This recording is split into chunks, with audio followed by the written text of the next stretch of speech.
প্রথম দফার নির্বাচনে হিংসা মারামারি রেশ দ্বিতীয় দফাতেও। অভিযোগ, নির্বাচন চলাকালীন বুথ থেকে উধাও বুদ্ধদেব ওরাও নামে বিজেপির পোলিং এজেন্ট।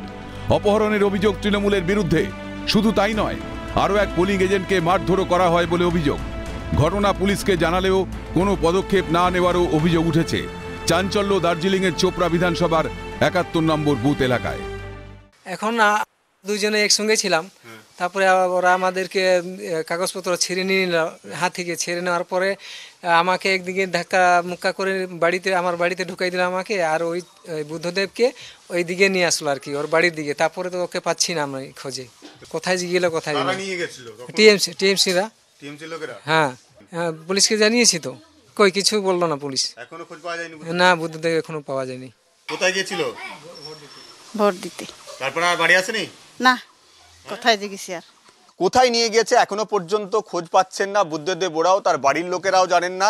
এমনকি তার সঙ্গে পোলিং এজেন্ট হিসাবে বসতে যাওয়া তিনিও কিন্তু এখনো পর্যন্ত বুদ্ধদেবের খোঁজ পাননি। গোটা পাড়া তিনি খুঁজছেন, খুঁজে পাননি। তার বাড়িতেও এসছেন, বাড়িতেও তাকে দেখা যাচ্ছে না। কোথায় গেলেন তিনি, কিভাবে নিখোঁজ হয়ে গেলেন, তাহলে কারা তাকে নিখোঁজ করলেন, বা এই পরিস্থিতিতে দাঁড়িয়ে বুদ্ধদেবের ওরাও কোথায়, তার খোঁজ এখনো পর্যন্ত না পাওয়ায় চিন্তিত তার পরিবার থেকে বিজেপির অন্যান্য নেতৃত্বরাও। এখন দেখার কোন দিকে মোড় নেয় এই ঘটনা। ক্যামেরায় সুরজিৎ প্রামাণিকের সঙ্গে মফিজুল ইসলাম, ক্যালকাটা নিউজ, চোপড়া, দার্জিলিং।